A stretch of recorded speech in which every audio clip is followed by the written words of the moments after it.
Hi, Tony. Hi, Hayley. How are you? I'm great, thank you. So excited to be speaking to you today. Oh, I wish you weren't speaking to me today. I know. It's too soon, isn't it? Too soon. Let's talk about that tribal council because that was a pretty crazy tribal council, even by your standards. Yes, it was crazy. Unfortunately, it didn't work. If it had worked, oh my God. I wish it would have worked. I was hoping it worked, but yeah, it was kind of crazy. I mean, it was all spontaneous, it was all spur of the moment thing. I got an uneasy feeling. I asked Cass who you voting for. She's telling me I don't know, stuff like that. So that's what triggered me to lose my mind and go into my bag looking for anything I could find. So the shoe idol that you hadn't come into the game thinking you were going to No. play like that. No, no. I went and now like if you've watched me play before, you watch how fast I talk at travels. I'm like blah blah blah blah blah blah blah blah. And this one, if you've seen, I was talking real slow while I was looking in the bag because I was trying to figure out what I'm gonna do here. I was buying myself some time while I was looking in that bag. And then I seen a sneaker, I seen a sock. I'm like, oh, you know what? And I had a few rocks because eventually I always carry stuff in my bag just in case I need to bluff something. So I had some rocks in there. I put the rock in the sock. I put the sock in the shoe. And I was just putting it all together as we were speaking. I love that. And I think, if it had have worked, it would have been Oh, incredible. oh, it would have been the best. And the voting booth, when you go put the vote in there, you can clearly see it when you just as the tribe is just sitting there by the podium. So I had the rock and I was dangling it like this, talking loud, pretending that I'm confident enough to use it to so they can see me and get nervous and say, "Uh-oh, he does have an idol," and just confuse the votes. But they weren't even looking. Well, it's still gone down as one of the most iconic moments in Survivor, I Oh think. wow. So that's Where people are laughing at me or with me. probably a bit of both. All right. And I'll take it. As long as I can make my fans laugh, I love it.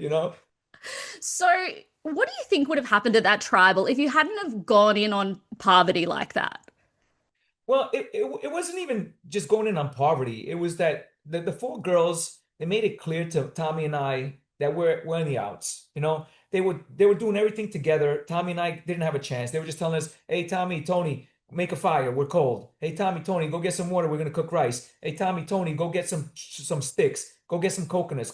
It was like it was very uncomfortable, to be honest. So, Tommy and I both knew we just got to be on the good side just in case we do go on tribal, the person that's on the better side wins. So it was very uncomfortable the whole time being there. I mean, but to be honest with you, I did have every intention to work with Suri and Poverty. I never once in my mind did I say I'm going to backstab these girls until I seen right through Poverty. I knew she had the key. I seen right through her. And she didn't tell me about it. And that's when I was like, you know what? I can't trust this girl. I didn't know she had everybody else on the tribe knowing about the key. I didn't know I was the only one that didn't know about it. That was news to me when I saw that.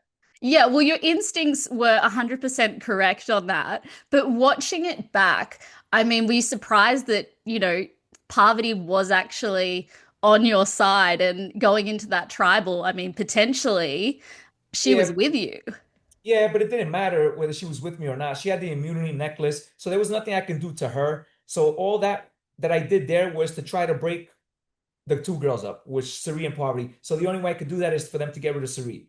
So I knew the international people, the three, Tommy and the two girls. I thought that they could have had a little bit stronger of a bond where Tommy would have told them to vote Sari and Sari would have went out. As long as it wasn't me, and I didn't want Tommy to go. So yeah, so it wasn't me going after Poverty because I couldn't do nothing to Poverty at that point. The point was to just cause chaos, cause confusion, cause panic, so I can scathe through that tribal. That was the only thing going through my mind, and it was fluid. It was happening every second that we were there. It was just unfolding right then and then. So take me back though, when you were first approached to do this season, to be a part of Australia versus the world. I mean, you're someone who's played the game 3 times, you've got $3 million in prize money in the bank. What motivates someone like you to go back and play this game again? Yeah, so at first, the first question was, how much can you win? Like how much can you win? And they were like 250. I was like, no way. I was like, no way. The money is great. I would love that money, but I'm not going out there again for that. And then she's like, but there's a world crown involved. I said, what?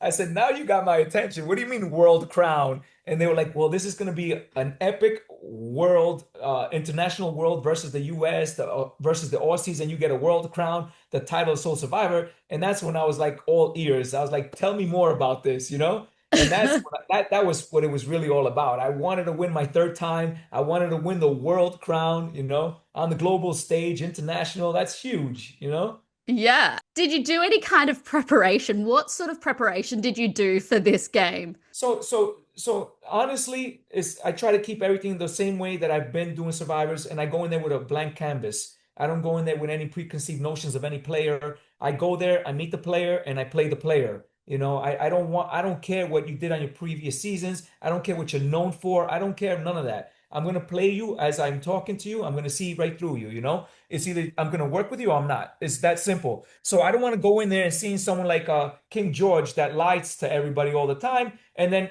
not trust him for that reason. But then George really wants to play with me and work with me, and I burn him because I couldn't trust him from a previous season. And that's what happens with me too. So when I first played season 28, Cagayan, I was the most untrustworthy player out there. But then on season 40, I was the most trustworthy player out there with my alliance, you know? So that's why I didn't want to go in there knowing what these people, you know, what they do. I just wanted to meet them and adapt to how they play. Did you watch much Australian Survivor? Did you know who these players were?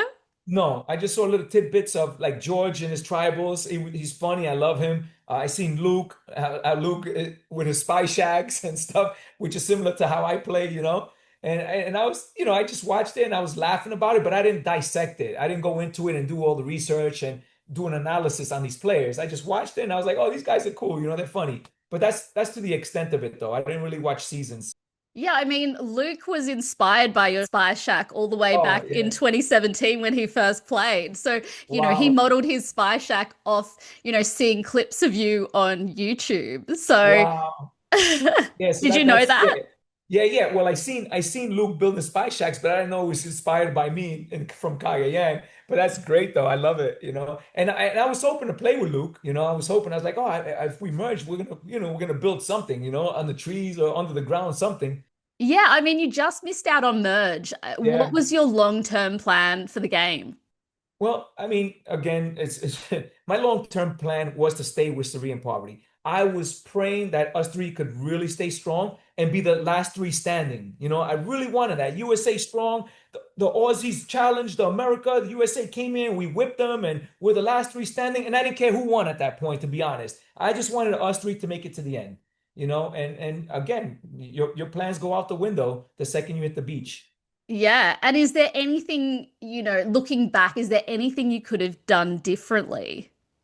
To be honest, I was saying to myself, I wish I could have talked to Tommy a little bit more so he can go talk to the two girls to break up the girls, Parvati and Sari. I wish I could have did that. But after seeing how Cassandra was so adamant to get rid of me, that was news to me. I had no idea that's how she felt about me because we really didn't talk much. You know, every time I try to talk to her about strategy, she shut me down. So I was like, okay, she doesn't want to work with me. I'm not going to push her. I'm going to give her a space. But we talked about life and everything outside of the game. And I thought we were good, but I didn't know she was that adamant. So again, back to research. I'm pretty sure she probably researched my Cagayan years and says, you know what? I don't want nothing to do with Tony. He's the most untrustworthy person, and she wanted me out for that reason. But had Cass gave me just 2 minutes of her time, me and Cass could have worked together and try to do something, make moves against Poverty and Sari when I found out they weren't being truthful to me, especially when they told her about the key already. You know, she could have been like, "Oh yeah, these girls, they don't want to work with you, Tony. Let's get one of them out." But she didn't want nothing to do with me. And how do you feel knowing that there was an idol right under your nose in Jonathan's podium?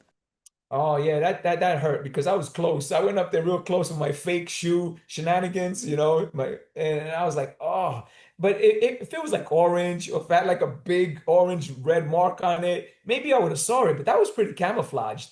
You know what I mean? You would have to have a clue to find that thing. I But thought you were almost, I thought it could happen for a second there.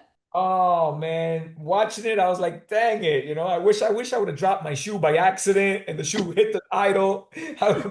because luck is a big part of the game, As just like Parvati got lucky and found the key, billions of branches in the jungle. She happened to grab the branch that had the key on it, So luck is huge in the game. Luck. You need luck. Yeah, definitely. And, looking back, with your game, how would you like to be remembered? Like, how does this fit into the Tony legacy? I mean, definitely, I wasn't gonna, go out without a bang. I'm not gonna sit there at tribal and just count on these girls voting for Tommy and I get blindsided. I didn't. That was one thing I don't want to happen to me. I don't want to get blindsided and be there nice and quiet. So if I was gonna go out, that's the way I wanted to go out. If it worked, I would have been a genius. It didn't work, so I went out. Is this the Tony retirement? No, no, no, no way. Nobody or nothing's ever gonna make me retire except for myself. But I'm ready to play again. I want to go back out there today, actually. Really? Yes, really. Yes, yes. 'Cause I'm happy now. I want to go back out there and play. I love that. Do you mind if we get to some quick fire questions? Sure. What's a better feeling, winning individual immunity, finding an idol, or pulling off a blindside? Finding an idol.